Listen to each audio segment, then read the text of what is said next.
What's up? What's up? What's up, everybody? I am your girl, Emma J. Listen, welcome to another episode of A Short Break. As you all see, we got it a little different these days. We have some amazing content for you all.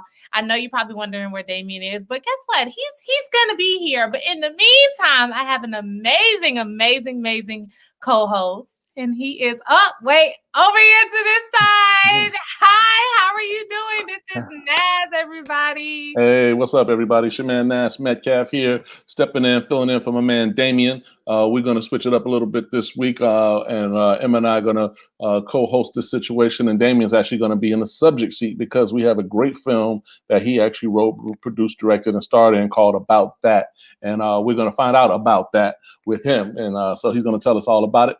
And we're going to have some fun watching the film and enjoying this good convo. How you doing today, Emma? I'm doing good. I'm so excited. This Sunday has been pretty cool. Yeah. I definitely want to know where everybody is watching from, especially with, the pandemic. We've had people from all over. So, thank you, Nia. Happy Founders Day. Thank you, girl. We have had people from all over. Nia, where are you? Where are you watching from? Are you in New Orleans? Because, honey, Nia is everywhere. She's an avid watcher. She is always with us. Thank you for your support. So if you are somewhere, if you are on the East Coast, West Coast, out of the country, definitely let us know. How has your Sunday been?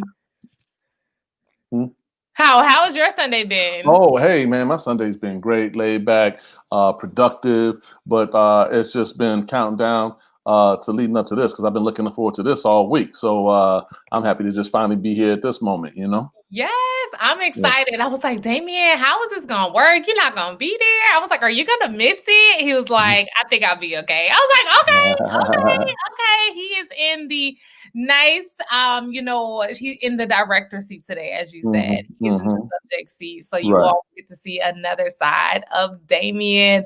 I believe we actually have some hot topics of what is going on in the world. Let's get into them. Yes. Nia Week says she is home, New Orleans, avoiding white supremacy.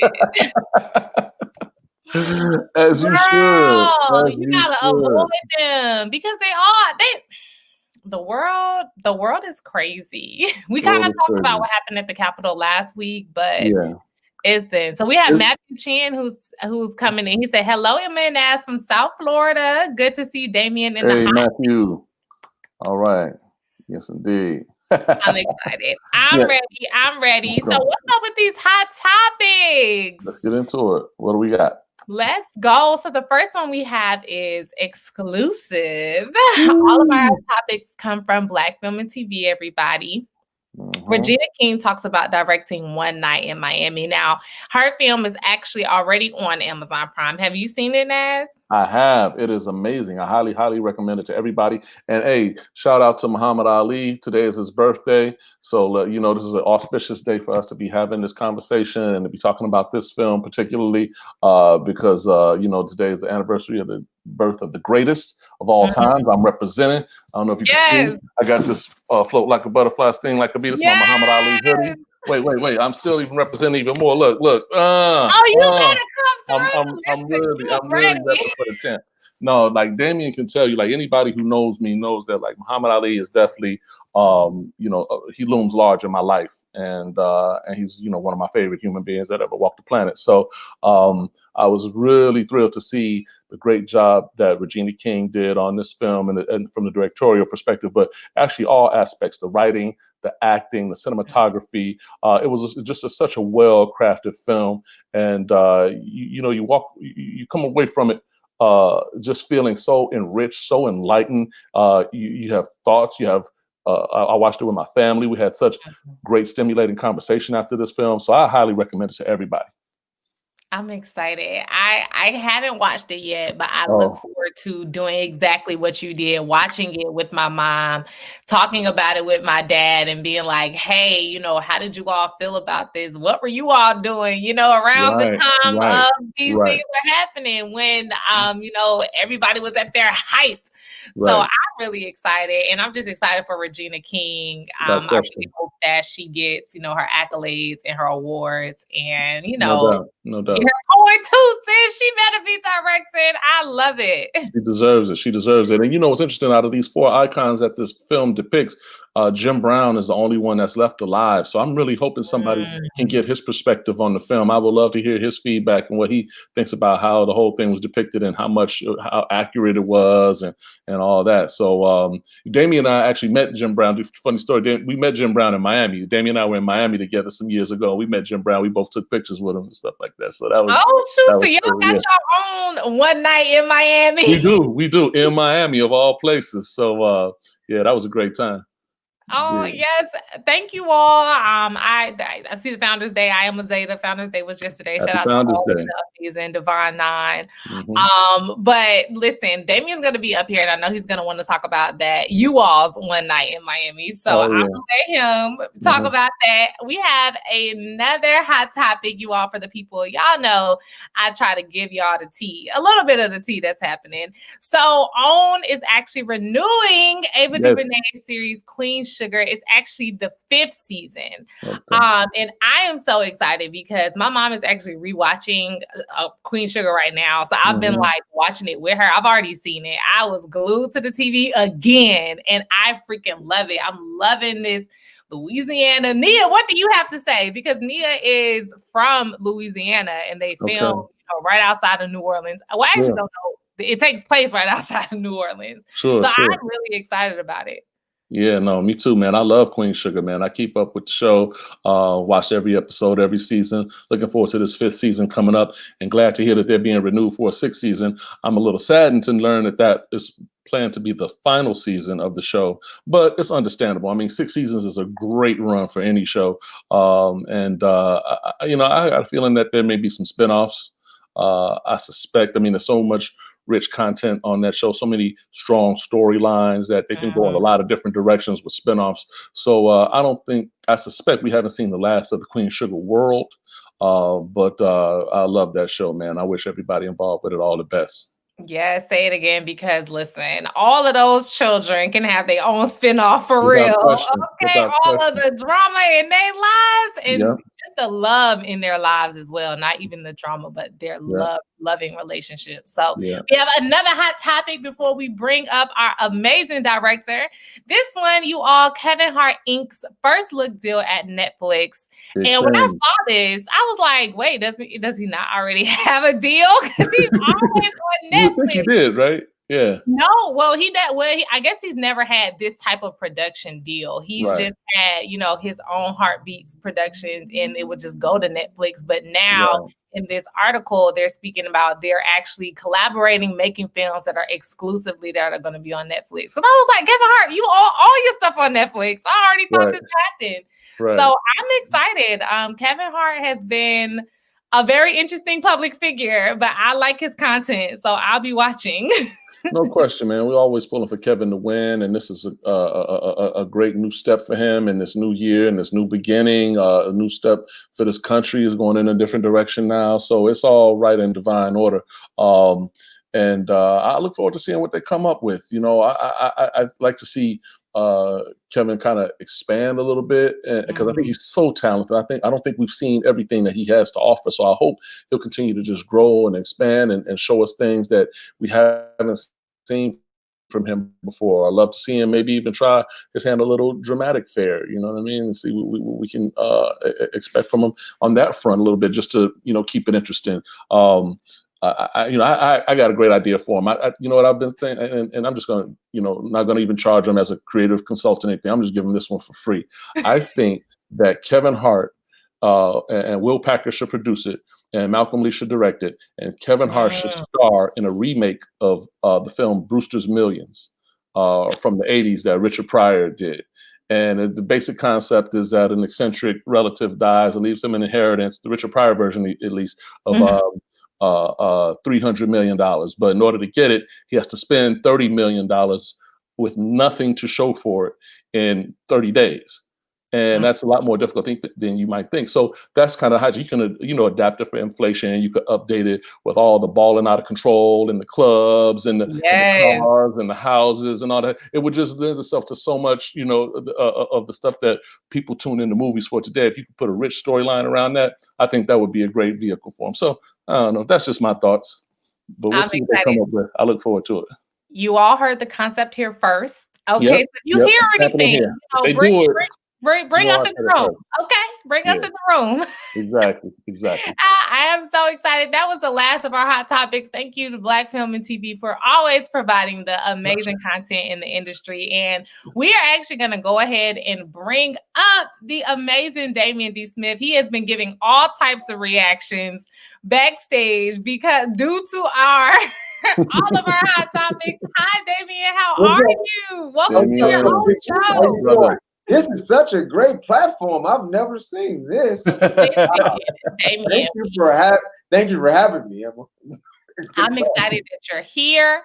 I never knew that we would be able to get you. You are just doing so much. This is a major coup. Never answer your phone.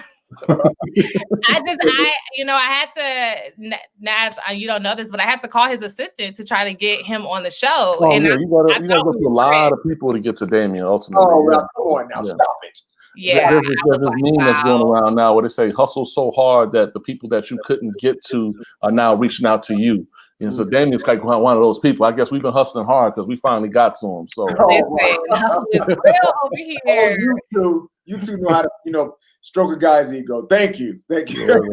Hey, you know what, Nass? I was listening. You just reminded me about that night in Miami we had with Jim Brown. Oh, right, yeah. Man, remember that? And I got that picture. I think you took the picture. Yeah, we took turns. Yeah. His hand is on my shoulder, and his hand is bigger than my head. Yeah. He's a big dude. But and this was like back when Jim Brown was wearing the African kufis all the time and all that kind of stuff. And he had a muscle shirt on. His arms were still. He was Jim Brown, like the Jim Brown. We ran into him in the hallway of the hotel we were staying at. So and we just like, hey, that's Jim Brown, and nobody else was there. It was just Jim Brown by himself. Damien and I come walking down the hallway. Jim Brown. Oh my God, Jim Brown. Hey, can we take a picture? And this was, let me tell you, this was before cell phones, camera phones, and everything. We had a disposable. Oh, yeah, man. You know what? That was such a great night because we ended up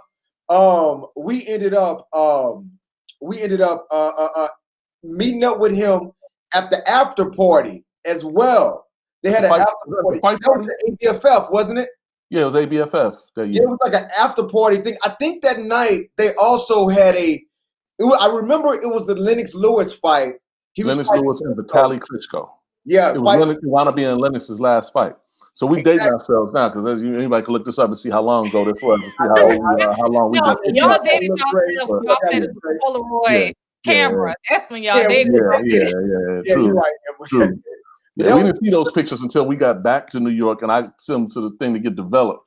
Then I had to give Damien. I had to meet up with Damien and give him a physical copy. That's where technology was at that time. Yeah, but we had a great time, man. Yeah, we've been in the ABFL, this film game for a minute, my brother, making it happen. Yes, sir. And I'm proud of you, man. I'm congratulations on this show and this platform and your film that we're about to discuss, man. This is a long journey, man. And I know it's been a labor of love for you, man. So congratulations on everything you've become. I'm really very proud of you, my brother. Oh, thank you, brother. Thank you very much, man. I appreciate it. Yo, speaking about this film, man, I remember, bro, with this film, man, because this one is special to me. Because this is my first short film, and this is the first one I was going into it, man. It was a thing where I for the film that after we shot the film, and we're going to talk more about the film at the later on, but I was really trying to find ways of getting it out because I didn't know, I didn't know a best way of getting it out, so I even created like these ads these quick ads for the film to try to drum up some interest in it, because I put it on iTunes and everything, man. So it's I'm gonna show y'all, since I do have a little control of things. I'm gonna show y'all a couple of these quick ads I made for the film, if y'all don't mind. Y'all okay with that? Yeah, let's feel good. I'm ready to see some ads that you created. Okay, this is gonna make you laugh. You might even recognize some people in these ads, though. Okay. Wait, you need to make it full screen. Yeah, there we go. There we go. So you might even recognize some people in these ads we created for this film about that. Y'all let me know if y'all recognize this person. All right. All right.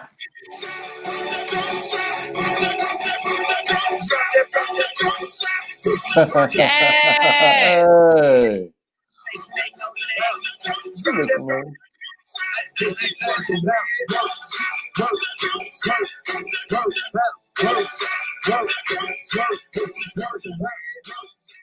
Now that I got your attention, About That is available on iTunes.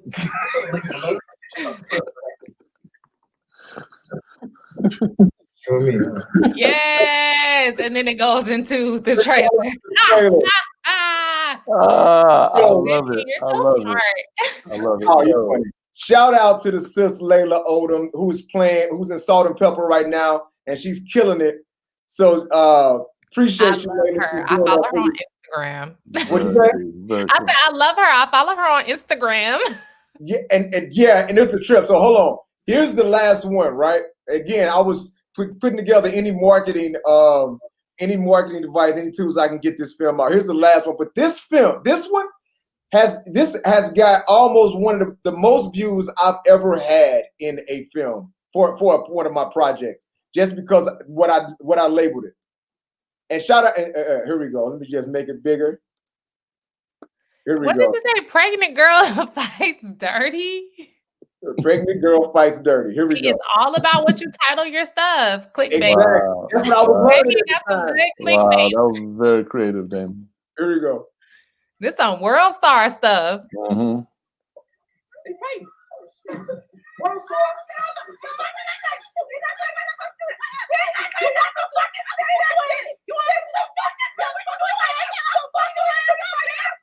Now that I got About That is available on iTunes.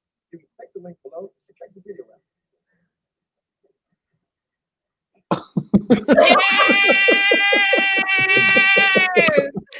Yes. Damien, you're a genius. You're a bona fide genius, my brother. Yo, my God, they got like 15,000 views, yo. I bet it did. Listen, I'm a fan. Because I was like, pregnant girl fights there. I would click it myself to be like, what is going on? What in the World Star is happening right now? Right. Hey, shout out to Marlena Marie, comedian. She was pregnant at the time with my with my niece Isla. That's what I was just about to say. I was like, is that Isla the gangster in her belly? That's why she turned out to be a gangster. You got to come together. That's like Tupac mom had him in her belly when she was in jail. And you see how he turned out. There we go. It's right in that bloodstream. Yeah, man. Yes. I can't wait. Yeah. It was a trip, man. I was doing anything I can to make this happen, because you're independent. When you got that independent spirit, that independent hustle, you gotta make it your way. So you gotta make it happen and use your creativity. Yeah, man. You always been one of the hustlingest brothers I ever met, man. So I take my hat off to you each and every time, man. Congratulations, bro. For sure. Yeah. Hustle hard. One of these days, you got to tell them about the letter you got from Lawrence Fishburne. Man. Wait. Well, I'll ask him in this next series that we're about to, because we want to learn a little bit about you, and I'm about to ask about this letter anyway. So, Damien, we are going to put you in the hot seat right now. You know, we got our technicians backstage about to bring you up, and they're going to put you on the hot seat. And we want to ask you a couple of questions that kind of led to your, starting. And speaking of this letter that I don't know anything about from Lawrence Fishburne that was just mentioned, one thing that I want to know, You can kind of tie it into this question. We do have a question about who was the first mentor that helped you push you in the right direction. But who was any mentor that helped push you in the right direction in relation to this mysterious letter that I know nothing about from Lawrence Fishburne? Well, to address the Fishburne letter, we were doing a play. I had a theater company in New York City, Purge Productions, which was my and we had did numerous plays, and one of the plays that we did was Riff Raff, and Lawrence Fishburne actually he got wind of the play. At first, you have to, if you don't know anything, you got to get the rights to a play, you got to license it from a place called Dramatist Play Services. So they got to pay them for the rights to do the actual play. So we did that, and I guess he got wind of it, and he wrote me this beautiful letter. And to the cast, it's a three-person show, and I got it. And Fishburne wrote the play, right? Yeah, thank you. You're right. Lawrence Fishburne Lawrence Fishburne wrote the play called Riff Raff. Amazing play. Any actor that want to build their chops, go into some great monologues, and be able to swing, Lawrence Fishburne wrote this play called Riff Raff. And he wrote a letter when he got wind of it that we were doing it. He wrote us a letter and said, hey, personalized. It was very dope, very heartfelt. Was let us know, swing, baby, swing. He apologized for not being able to be there because he wanted to be there. And this was the second time the play had been up, because I had been in it before at another time, and it was being put back up, and we were reprising our roles in it. And he was like, "Yo, we really, it was very encouraging, and that really helped out." And to go into mentors, I'm gonna go back to my original default. My mentor, my grandmother, man, she was my first and strongest mentor that pushed me in the right direction, because she was always my true north about a whole lot of things. So, and even when it came to anything I wanted to do, she was like, "Yeah, just do it. Yeah, go for it. Don't hold back." So that was the one who pushed me in the right direction to get things, to allow me to express myself the way I want to express myself and not fall into the pitfalls and the trapping of St. Louis, and also the environment. You know how we all try to fit in and everything. Let you know you can stand out and be comfortable. Right. So yeah, so that was my first mentor. Yes. Yeah. So another question we have from the beginning is, how did you feel wrapping the first project you ever directed? The first project I ever directed, it was when we said rap. It was so funny. I still remember that day. I just was so grateful to everybody that was there. I just shook everybody's hand. I knew that, you gotta be, once you get done with your work, you rap. I shook everybody's hand, and I stepped back and was just amazed that I was able to pull that off with so many moving pieces, so many moving parts. Being my first one, I had great conversations with people who helped along the path. Like I'm gonna mention the brother later. Especially for this one, Carl Seaton helped me out a lot when it came to like our conversations and building, because this brother was a seasoned director, and I was just going into my first thing, my first thing that I was actually gonna say, this is my first project I'm gonna see from beginning to end. And he was giving me, he always pulling my coat and letting me know some stuff. So it was really dope. It was just a euphoric moment for me, and I knew that's what I wanted to do too. And I knew that I was adding that to my repertoire of storytelling. So it was just amazing. It was a sense of completion that I hadn't felt with a couple things. So yeah, it was really dope. Very cool. Shouts out to Carl Seaton, my Chi-Town homeboy. Chi-Town all the way. Chi-Town all the way. Damien, I'm gonna ask I know we get back. I just wanted to show y'all face a little bit. Okay, we going back. I know the hot seat warm. I ain't know it's so hot up there. Yes, I don't know why. Listen, I'm about to take away your controls, Nass. I wanted Nass to ask one of the questions that we have up here. Okay, sure. When did you realize that you were a director? I realized I was a director. Okay, so that's why I was real clear when I said the first one I got the scene from the beginning to end. I was in Harlem, and I had a crazy night. I'm talking about one of those nights that if you tell somebody, they just wasn't gonna believe right? Right. You know, it's not gonna believe you what happened. It all happened in this one night, in this one apartment, right? So I ended up, I said, you know what, I got to recreate this. But I was, you know, I was in the theater at the time, so I'm doing all these plays. I'm on tour. I'm doing all this. I didn't know too much about production. This is even before I went into learning, and that's why that's one of the reasons I threw myself into a grip, you know, to learn to be a grip and electric, and so I can learn everything on set. And I'm an observational learner, so I wanted to make sure I can see everything. This is before all that. So I said, okay, I'm going to direct this movie. I'm a director, and I wrote this movie, and I just didn't know what I didn't know. I rented this large generator. I didn't know that the sound was going to be messed up by this generator. I rented to do the movie, so the generator's loud over here. But that right there told me I'm gonna direct something soon. And the film is on mini DVs, never got edited. Almost really didn't get completed. You know, it was. I had a buddy. I really want to say it was Tony Clomax that came through and shot some stuff for me. And if y'all don't know Tony Clomax, he's going to be on here soon. Tony Clomax, I think, came through for me like he always does, and stuff. But I just said I'm going to direct something soon. And when I got to LA, and by the time I got to LA, I had a lot more technical skills. And I said, you know what? I wanted to make, and I learned what I need to learn to see things from beginning, see it through completion. But back then in New York, I said I was going to direct back then, but I just didn't have the skill set yet. And I waited till I got the skill set and learned the skill set to get to it. So I say NYC around 2008, 7, something like that. Okay. Yeah. Now you can take yourself out the hot seat. Can I? That wasn't hot. It was warm. You know it's going to get like that. Hello. Yes, for sure. No doubt. Hold on, wait a minute. Let's not forget starring and directing. Listen, you do it all. You do it all. What?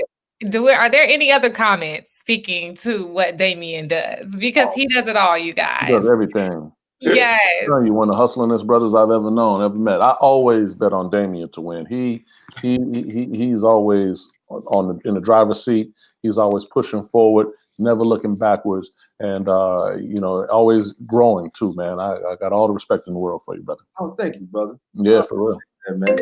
I really appreciate that. Thank you very much. Yeah, man. Always. I am ready. Now that you are out of the hot seat, I think it is time to show your film. Hey. Your short break semi-started. This is the warm-up to the short break.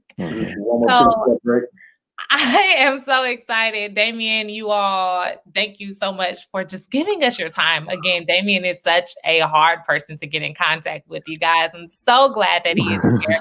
But it is officially time to start a short break. Well, kind of like the pre to the short break, because a short break is when we take a moment and we sit down and talk with your favorite directors, actors, producers, writers, everybody who was a part of it and they want to come on the show. And we watch their amazing short film. And then we replay it, put it on mute, and we just kind of have a nice, amazing commentary. So make sure you get your questions ready. If you have any questions or comments, make sure you put them in the chat. If you're watching from Facebook or YouTube, we see all of your comments, you all. And if you have any, questions about, your career, definitely, ask us too. We want to have an amazing conversation. So, Damien, if you can come on up and tell us a little bit about your film, and we're going to get it started. All right. Thank you very much, Emma and Short Break fam. This movie About That is a sensitive love story that poses the question, what happens when love is only good for you? It was a labor of love. Me and a star, Crystal Cotton, I remember we were sitting and talking about this and building on it. We knew we wanted to do something and create something, and this is what happened. It was a labor of love, and this was my introduction into the world, seeing me as a director. And I'm very happy. I would love to hear thoughts and conversations, because when we did the film festival market, we got all type of reactions. So without any further ado, I think we can go into the film. So About That.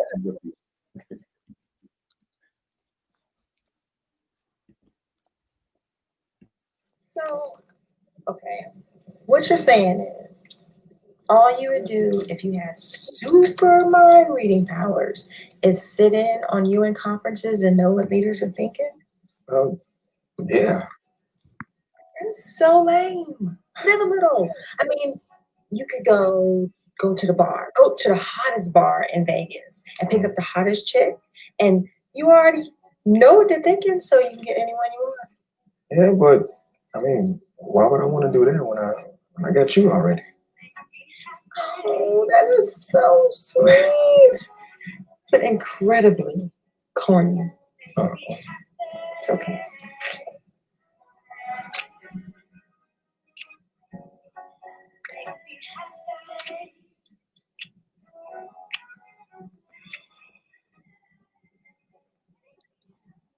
How you gonna call somebody corny with all that lipstick on your teeth? Really? I got lipstick? Wait. I don't have lipstick on my teeth. Hi. Oh, hey.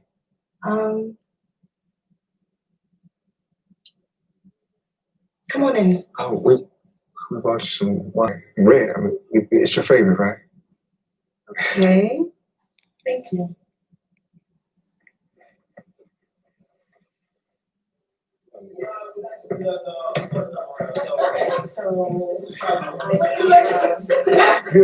I have placeholders here. Please find your name, take a seat. Oh, okay. Enjoy yourself. Thank you. Thank you. So guys, vacation this year? We should. Aspen, of course. The usual. Oh, here we go. Christmas. I mean, I'm all for Aspen. It's so cliche. Oh, this is so cute. Name. Summer on there. But snow for holidays. We've done that before. You don't have to be in the cold just because it's Christmas. I hope Karen has some vegan options. Vegan? We're really doing it for 3 months? You want to melt away. You already did already. Look at you. You love me anyway. I am going to love you, but I may love a hamburger more. No, you stop. Okay. All right. Oh, nice. Nice. Oh, that looks really good. You outdid yourself. Nice. I mean, I don't want to be the first Kimmy. I'm gonna. So, what are we discussing? Well, we were discussing the issue of personal privacy. Oh, here we go. Now, be it I don't agree with what's said, but the man was in the privacy of his own home. So we're not talking about him being in the privacy of his home. It's about him being a public figure. He needs to make a public apology. He's a public figure. Why should he? Are you kidding me? It's something like the NSA. Nobody has any privacy nowadays. Right? Is that really your stance? Freedom of speech? Why don't you say something? No. You want to say it? I say it. No, I say it. Okay, look. Okay, listen. What Summer is saying is that, well, the real issue is the bigotry, that how it's interwoven into American society. And, that's what we all need to really focus on. Is the real problem. Right? Yeah.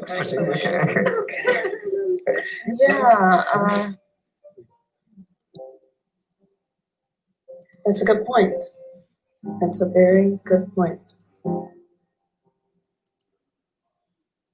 Yes, we are. Why is that guy talking to you? We'll talk about that when we get home, okay, honey? But he's playing at the piano. Don't do that. You'll confuse her. He's talking to a dog. That's what's happening. Honey, really? At the dinner party, Sarah?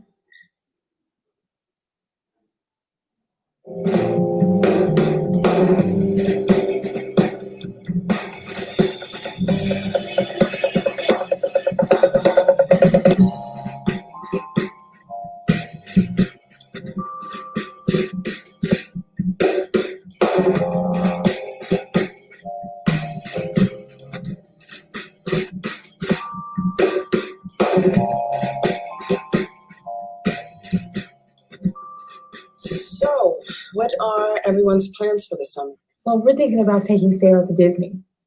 The Magic Kingdom? Oh, that's good. We're thinking about taking up with a jogging, running. What you want? Hiking. I want to kayaking. Kayaking. That's what it is. Kayaking. I'm doing this whole workout thing.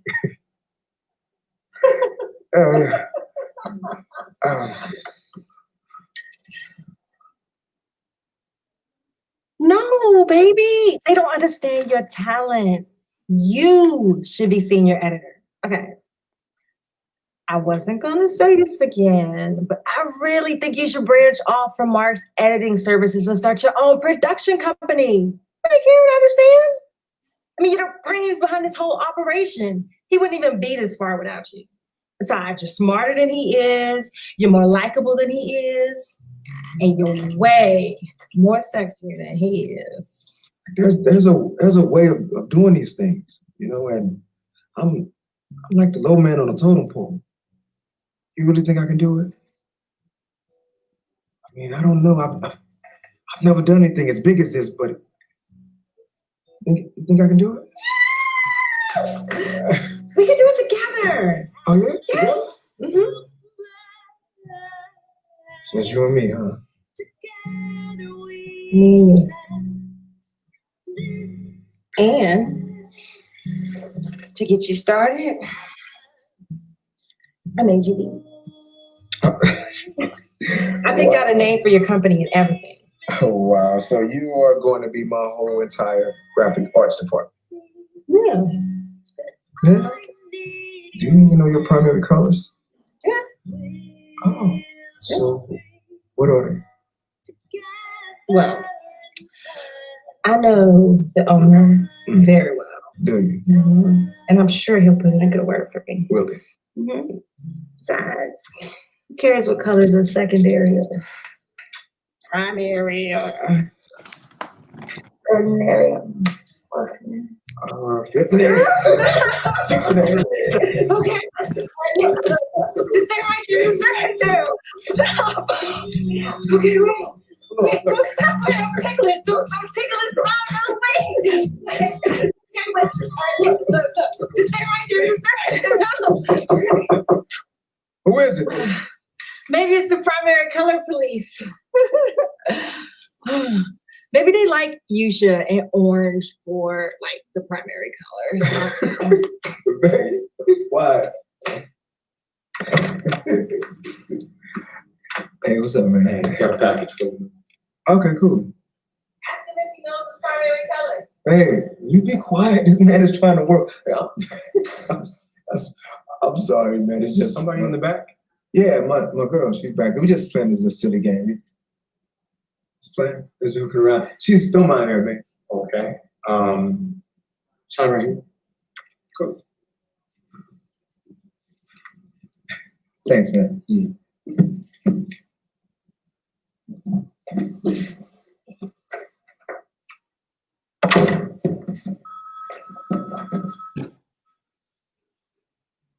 Oh, hello. Hey, Jonathan. Karen, hey, what's going on? Nothing really. I just want to catch up with you. Oh yeah, cool. We can do that. Hey, let's grab some tea over at the tea spot. Sounds great. Somewhere now, I'll meet you there around 4. Yeah, about that.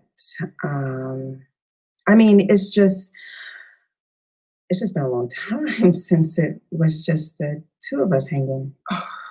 Come on, I mean, it'll be fun. Maybe we can even go across the street and grab some wine later. No, Jonathan.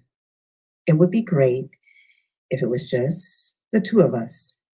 Thank you. Okay, Karen. See you there.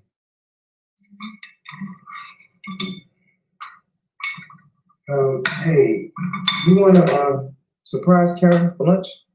I mean, she wants to talk to me first, probably something about Mark, but after that, I was thinking we can go across the street and have some lunch at that place she likes. Okay, cool. First, I want you to try some of the most beautiful, addictive pancakes you have ever tasted in your life. All right. Yeah. You didn't say good. Well, they don't gotta be good. They got crack in them. Yeah. Okay. See, told you. What? No, I'm good. Yeah. They're crackish pancakes. I'm good. Thank you, baby. Yeah. Finish up some before we leave. Okay. I always tell the truth, even when I lie. So come on, say good night to the bad guy. Because this will be the last time you ever say another bad guy like this again. That's easy. That's Scarface. Oh, what year? 1982. Bam! Trying to catch me up, ain't you? I got one for you. See me? I need you. You know, you my brother. You supposed to have my back. You're supposed to be there for me just a little bit. You know this.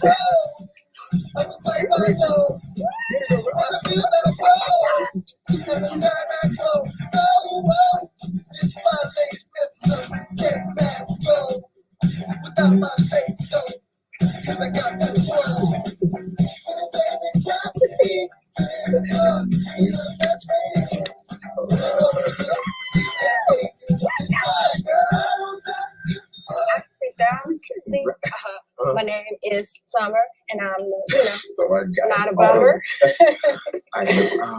So I'm gonna go meet Karen up front. I'll be back, okay? Okay, thank you. Right.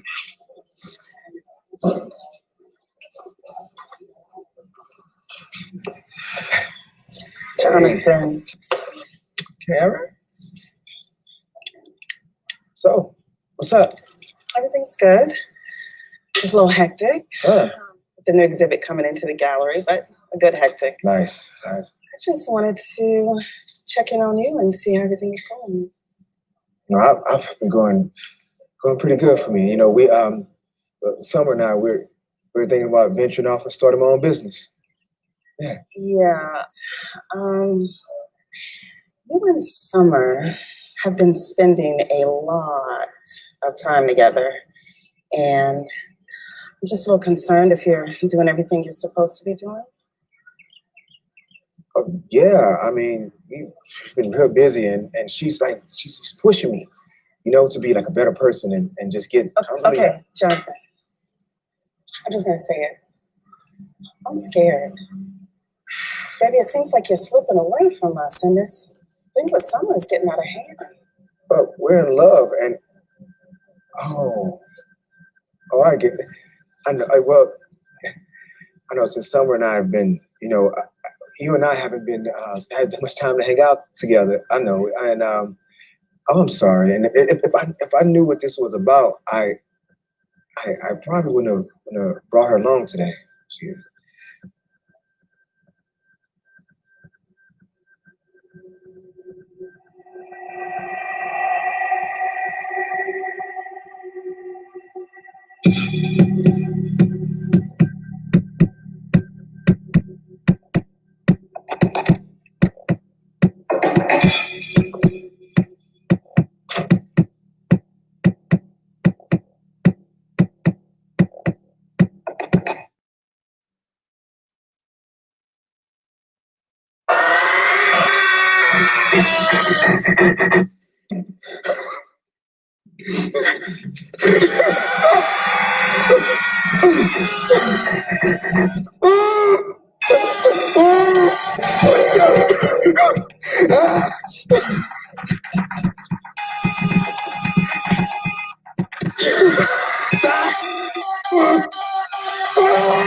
Hold my hand and don't look back.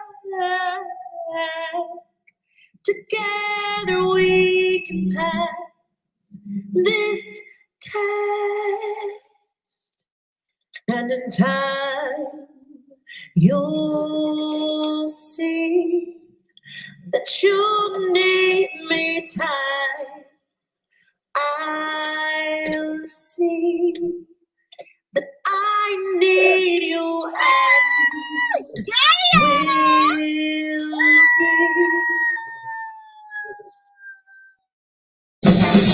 Gotta take control of this life I know. As I build, I grow. As I shine, I glow. Oh, oh, this my late Mr. Can't pass go without my say so.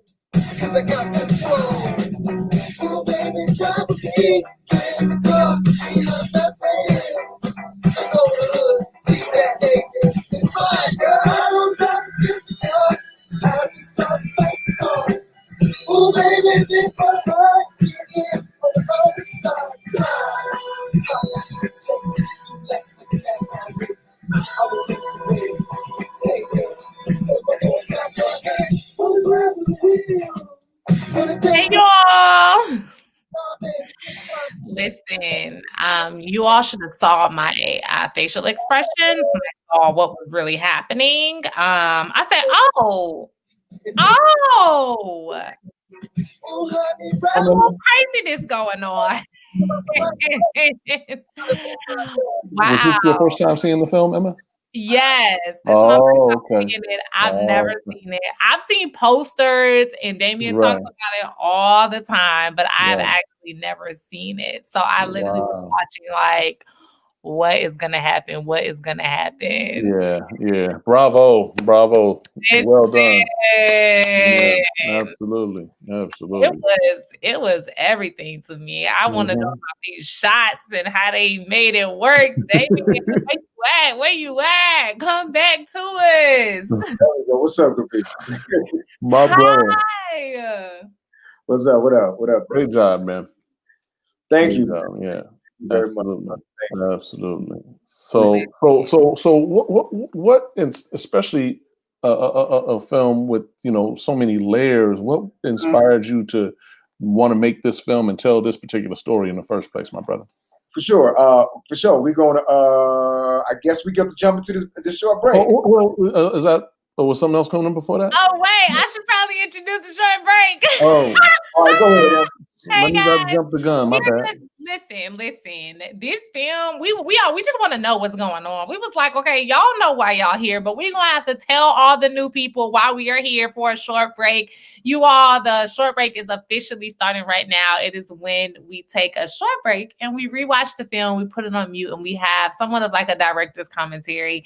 And if the director has any other people involved, we can definitely bring them up. Make sure you get your questions ready, your comments ready, type them in the comment box right now if you're watching on Facebook or YouTube. And listen, Damien, we have all the questions for you. So let's bring you back up and know this inspiration. Let's play this film and put it on mute.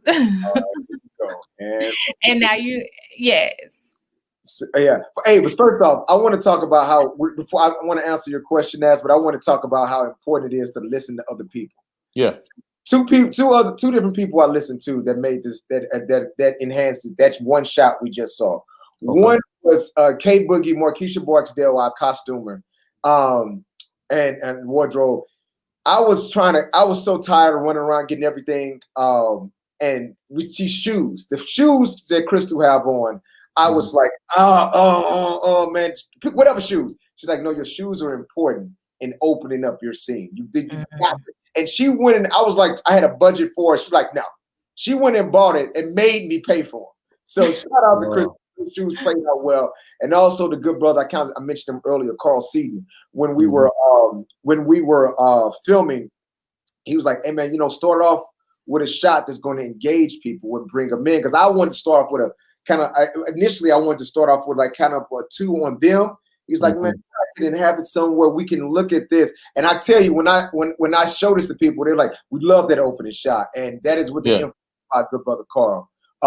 Before we get into it, one more thing I want to bring up some people that's with me, if y'all don't mind. Is that okay? Absolutely. Yeah, bring them up. I want to star of about that, Miss Crystal Cotton. Hey, Crystal. Hi. Good job, Crystal. Derrick is at the dinner thing as well. Derrick Sanders, here we go, man. So Hey, Derrick, brother, what's happening? Hey, what's up, now? Great work, everybody. Thanks, appreciate it. Thank you. All right, so I'm ready, my brother. I'm sorry, what was your question, Nass? Oh, well, my question was, let's just start at the beginning. Like what made you want to particular story in the first place? What was the inspiration for that? Inspiration for that. It started off with Crystal and I talking about doing something and working together. And we were talking about, I know I had a doll in my head and I wanted it quirky. And Chris, you want to, it's one of those things. Chris, you want to say something? Sure. Initially, when Damien and I started talking about that, doing something together, I had a story in my head about a doll as well. So, but it came from those movies like Splash and, where these inanimate objects come to life. And I wanted to see Black people do that.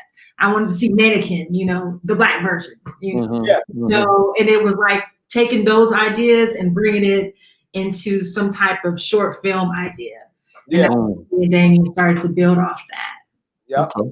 We built over, and Mannequin was a big influence on this film because especially because Crystal Summers' character represents the perfection of a woman in his mind. Like she's not a real woman, actually, by the way. She is there to compliment him in any aspects of his life. Right. She's the ideal of a real woman. Right. That was the distinctions that I wanted to make. And shout out to Tommy Townsend, who actually sang the song that you hear, "Touch My Hands," that goes throughout the film. She's actually the artist who sang that song. So, cool. Because when I heard that off her LP, I was like, "Yo, I need this song. I need this song," because it helped push when we came down to telling this story. So we were talking about it and we wanted to make some happen. And we both and I particularly in directing aspect, I was so Crystal is so dope as an actress. Mm-hmm. I was like, yo, you know how you want, like, why this person ain't up there? Right. I was lucky enough to be able to have her with me and do it because I know how she gets down. I wanted to highlight and showcase her in the utmost fashion that I could. And I knew just having, look at her, she's beautiful. So if my movie was shit, somebody gonna watch it because yes, that is great. Great, thank you, Damien. Yes, I know. I was watching. I was like, "Oh my gosh!" I was like, "She's not real. She has to be real. She's so gorgeous." And like, this is crazy. But I really enjoyed. I enjoyed all of it. The question I have for Derrick, since this is, the main scene that you're in, what was it when you first read the script and you were just like, I have to be at the dinner table with a doll? Like what were your thoughts when you were going through it to prepare? Because you're like the stern father, like, don't confuse her. I love that. Well, I mean, I enjoyed being I suppose the voice of reason at the table, like the cutthroat voice of reason. Yeah. But when I read the script, when Damien sent it to me, I mean, the writing was great that you didn't get that telltale. You only got it when he served it to you. So I really enjoyed that. And so he was like, "Hey man, I got this part for you." I was like, "Sure." I was already there in LA. I had moved to Atlanta at the time, but I was already there in LA shooting something else. And so I jumped straight on in it. And speaking about shooting something else, shout out to Jackie Jellybean Stone. Because we used her house and we have comments coming in that I'm seeing that's not posted on here. I think she just made a comment as well. Shout out to Jackie Jellybean Stone because she was shooting her web series, and right after her web series wrapped, she let me use her place to shoot that dinner scene. And by the way, it was 117 degrees in that dinner scene. Oh, yeah, that's the scene. 117 degrees, and all of us was in there, was packed, and it seemed very, very. It doesn't look like we all was like right. No, it was giving me like, late September vibes. Right. It was wonderful because a lot of the people, like a lot of the actors knew each other. Like shout out to Erica, who played my wife. We've all kind of met, and so we were really kind of just vibing there at the table for the most part. And was able to bring the text in when it was needed. So it was a really great experience having that. Yeah. We got some. Also got some stuff from the audience as well. From Matthew Chin, could Jonathan have sought help to cope with dealing with hallucinations in pursuit of his business? You know what? With that situation, Jonathan was suffering, and I didn't know it's a syndrome called Lewy body dementia. I didn't know what it meant. We had one of our premiere screenings at the Urban World Film Festival, and everyone. I mean, it was well received. But then it was this guy who was like a psychiatrist, and was like, "Hey, you know, this is actually," and broke it down what it was. He said, "This is a real thing."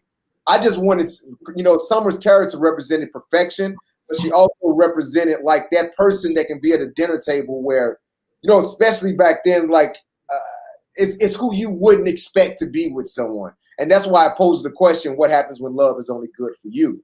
You know, it doesn't matter if you're in a LGBTQ relationship, straight relationship, whatever the situation is, it's about you. And then it's and who loves you. And how your friends or how your friends see your love, that's up to them, you know, that type of thing. So he could have, but she was there to promote and push him. Matthew, thanks for that question, brother.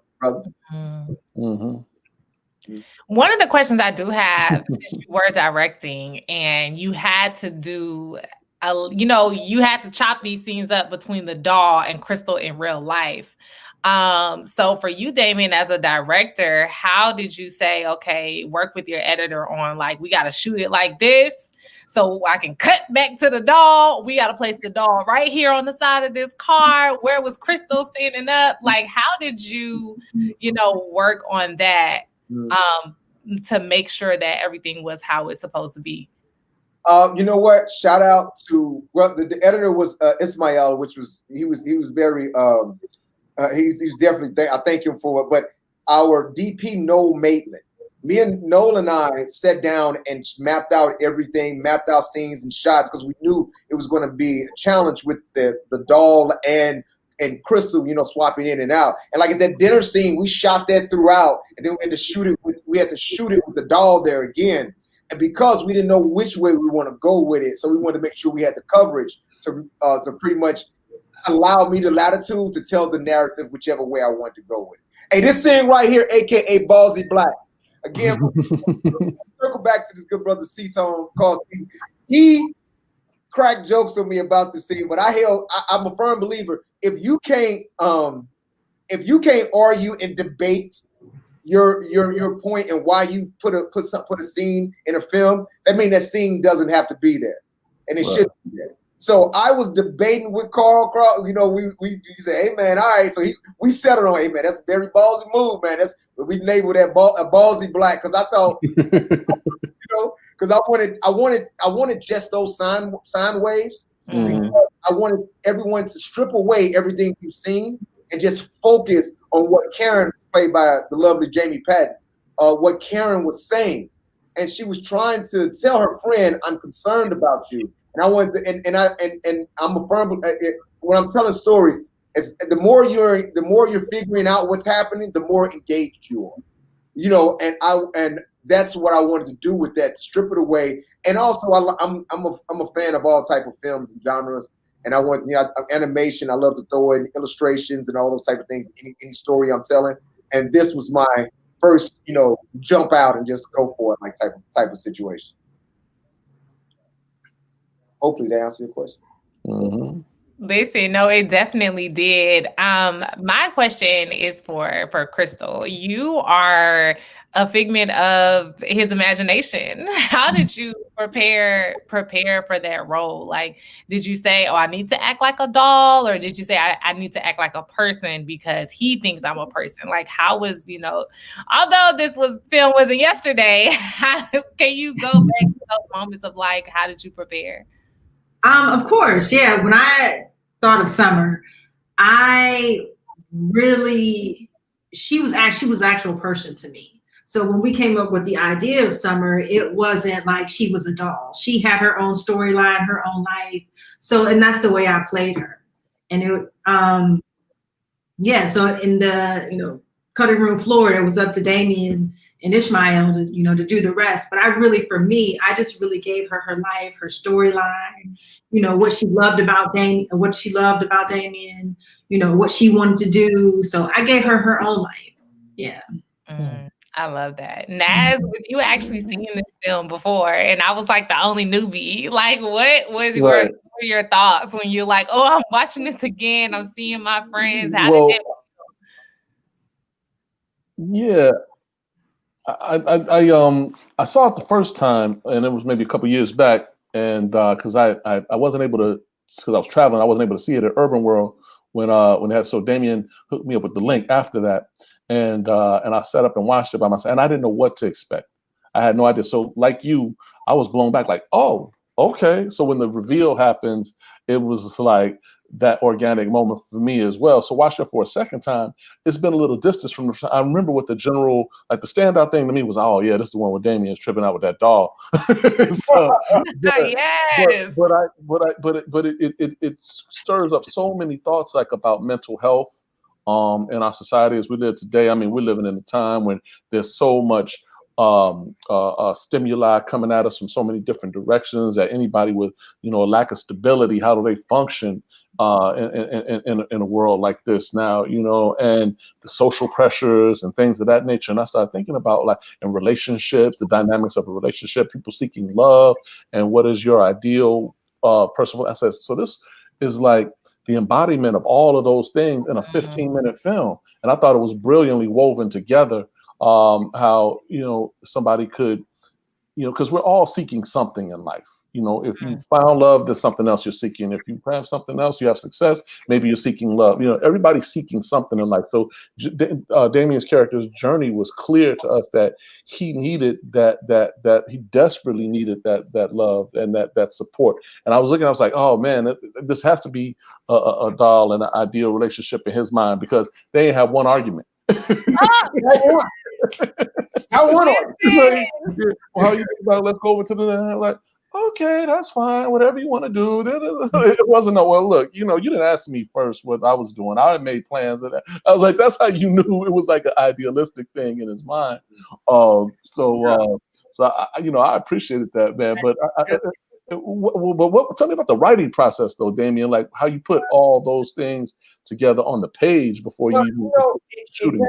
It came down to one of those things that I know those points that I definitely wanted to, when it comes to mental health, was like you just said, Nass, something that was very important that I wanted to address, like in this scene right here when he's breaking down. And when Summer/Crystal's character come in, she is this grasped back to his reality. So that was at that present point, is what was very important for me to tell, was that I wanted to let him know he had a decision, a choice. He can live into the reality where his friend was trying to, which you played by Jammie, who did an amazing job too, by the way, where his friend was trying to bring him back to, or he can live in that land where he's most comfortable with his friend, with Summer. And really, if we look at it, is it something that, that he was doing something wrong? Like he wasn't hurting himself or harming anyone else. He was just doing his thing, and he was growing. So that's what I wanted to, I always kind of like to engage in the audience within storytelling, to have them make a decision, have them choose what is. I kind of want you to walk away having I want this to spark dialogue, have a conversation about it, as opposed to wrapping up a lot of things in a bow. I like to say, what would you do in that situation? Kind of like going back to the dinner scene. I wanted to represent each person's kind of thoughts, kind of Derrick's character, the thought of who would you be at that table? Would you be the mouths of babes, a child that tells the truth and people how they see it? Would you be the Derrick, Derrick's character, like, hey man, so we're gonna not talk about this dog? right. Keep this guy.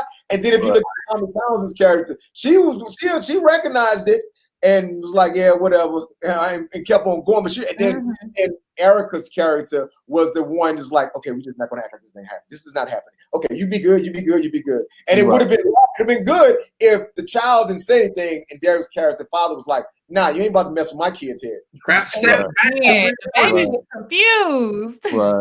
Right. No, I thought that was really powerful dynamics, man, to install that, because it encapsulated and quickly too, but it encapsulated so much about different people's perspective on a matter like this, because it's like, how do you, I mean, the social awkwardness of it, you know, how do you navigate through that when this is somebody who you care about, somebody who you love, you know, and you want to maybe see him find that happiness that he's obviously seeking in this inanimate object, but at the same time, you know, it's not healthy. So it's like, where do you go with that? So you did a brilliant job of reflecting all those different perspectives. One of those situations where you ask yourself, man, what's it really hurting? You know, he's doing this thing. He don't seem like he's productive. He's actually gonna start his own business.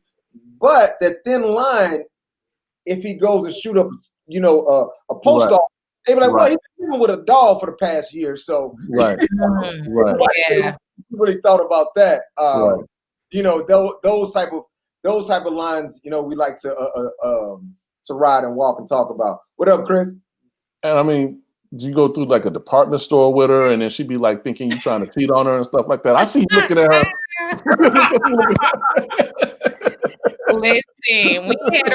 Listen, when he had her at the restaurant, I said, I know he did not just sit that dog there. I said, management is about to come and we're like, look, we got reservations. So you can't put your toys on the seat. You know. Well, Damien, this is officially the end of your A Short Break, as your short film has ended. But I do want to ask everybody, what is something that when you watch this film, you want people to take away? We are seeing a lot of like, you know, Black history and a lot of like these, you know, powerful heart, you know, pulling, crying films. And this just made me you know, it's about mental health, but it also made me laugh. And it also made me think of love. It also has a sad part, but it also did give me a sense of family. So what is something that you all want people to take away from this film? We can start with Derrick. Oh, okay. Yeah. I would say compassion, like learn to be compassionate with other people. You know, people are walking around and they're dealing with things, and, you know, we can get so caught up with what we're dealing with that, you know, we forget to give compassion to the next person, not knowing what they're dealing with. And if sometimes, you know, they'll go left on you, you know, and you take it personal. It's not, you know, so it's being compassionate to others, you know, and try to see people, really. Crystal? So looking back, this has been how many years ago was this? 5, I think. 5 years? 5 years, yeah. So when I look at this film, that's same. You look at 5 years, you ain't aged a day.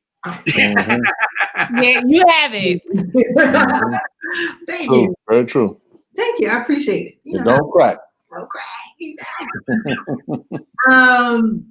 But seriously, just looking back at it, my takeaway and what I would want people to take away from it is, or give people the takeaway of, is sometimes your ideas may seem mental.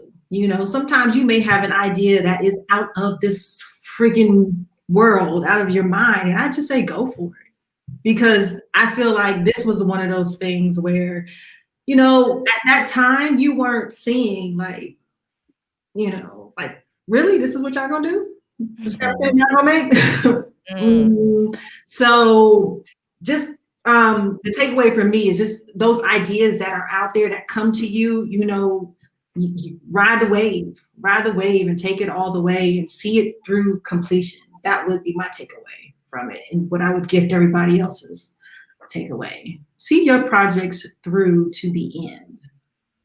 Yeah. Come on now, Damien. What you gotta say about your film? Next question again, please. Oh, the question is, what is something that you want people to take away from the film? Something I want to take away from the film is that,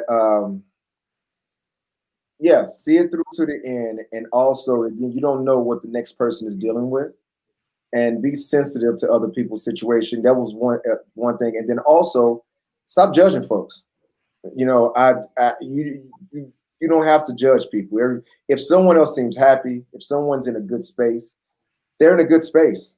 That's it too. As long as it's not harming you or harming anyone else, or if they're not harming anyone else or harming themselves, leave them. Let them people be. You know, their happiness is so hard sometimes to get to or seek out or attain and hold. If you see somebody in the bliss state, let them be. Let them be. Let it be. You know, let it be. And love is really what really matters when it's all said and done. So who you love and what you love, that's on you. Yes. Is there anything else you want to share with the people? You got any more commercials? Yo, that commercial was, I was trying, y'all. I was over here, listen, independent filmmaker. So you're going to have to try to think of creative ways to tell your stories and get it out to the masses. You know, I would appreciate that this film was received well. I appreciate it. And we got some accolades for it and a couple things, and it was around several film festivals, and it was my first one, and that gave me the this film gave me the courage to say, you can do this, man. You know, you can actually do this. I remember I had a couple dollars set aside. I really used some rent money type of things. Hey, listen. You know, struggle is real. We shot on the Red Dragon. We shot on some, you know, that mannequin costs $125 a day. Mannequin. What? Ooh. Yeah. That mannequin was feeding everybody. You should have tried to take one from the store. I just bring it back. I made a mistake and took this. I was getting a mannequin. I needed a mannequin that we can move, that you can articulate, is what they call it. So that mannequin, and I had to go all the way about an hour and 10, 15 minutes outside of LA to pick. Derrick, was you with me? No, to go. Who was right? No, I couldn't go. I had rehearsal. Oh yeah, that mannequin must have been sad. She's getting day rates. What'd you say? That mannequin must have been sad. She's getting day rates. I visited so many different mannequin places and you get the Facebook history things like on this day, and I took a picture in a mannequin shop I went to go visit, and I put on there, I captioned it, I explain later, and that picture popped up like on one of your timeline reviews type thing. I was like, oh wow. Because I had to search for that mannequin. It was, and I ain't had no air in my car at the time. Yeah, I remember you on the phone saying, "Really? I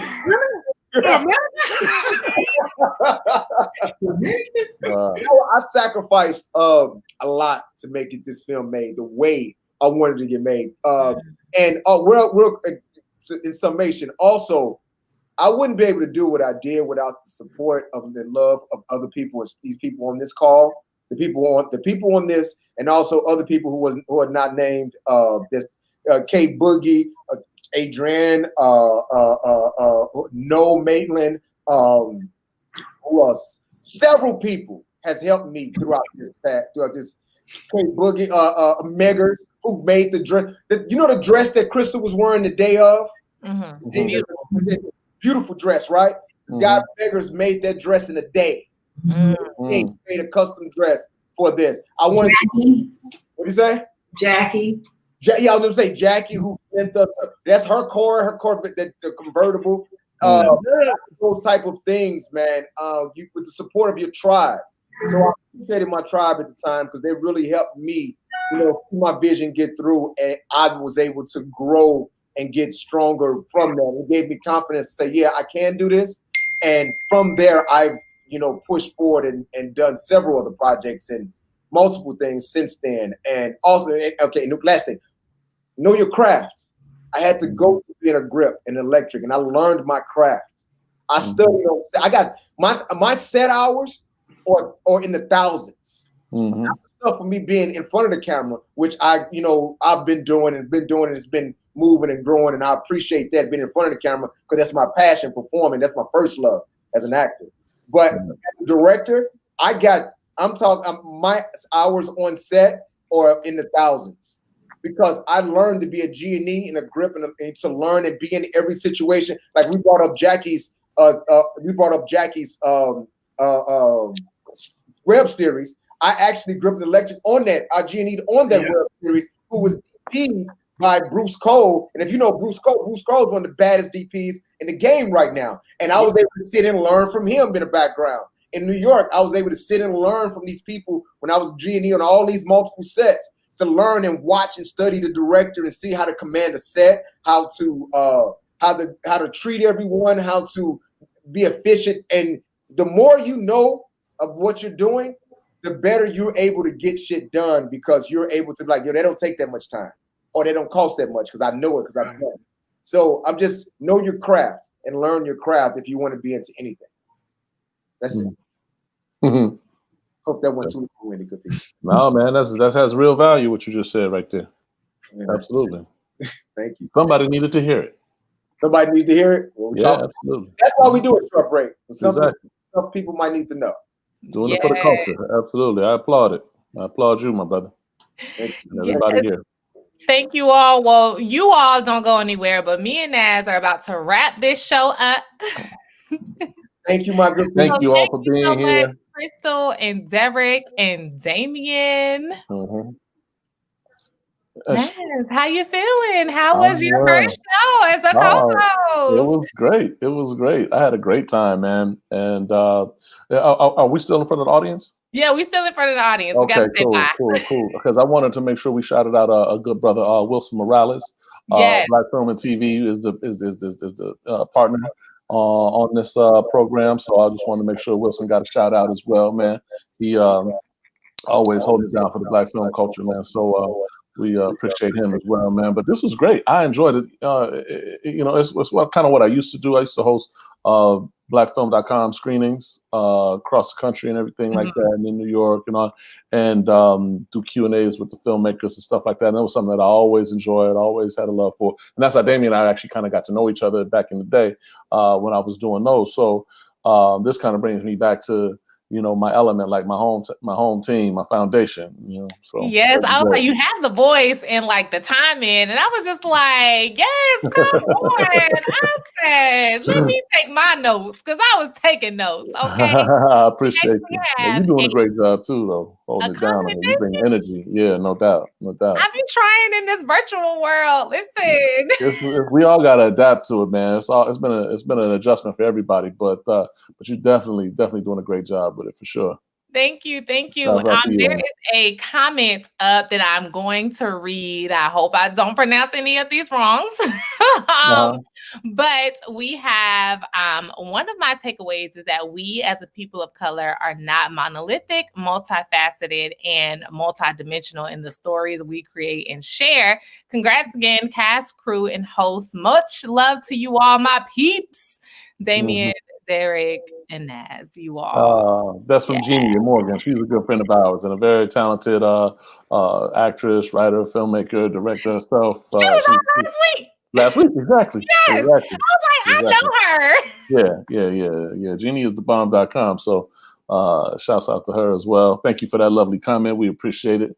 We need all the support. It's all about this village that we all have here. And we communicate with each other. We support each other. We bounce ideas. We show up. We, do everything we can to help push this thing forward as a collective. So shouts out to everybody involved. Really appreciate the efforts. Listen, and that's how we're going to end the note. Make sure you all build your tribe, get your tribe, and stick together. You all make sure you rewatch this on Facebook and YouTube, and you can also listen to us on Spotify as well as so many other ways that you listen to podcasts. Yes, we made it into a podcast because we know you want to hear our voices all the time. So with that being said, we will see you next week. Hey, shouts out. Short break. Bye. Bye.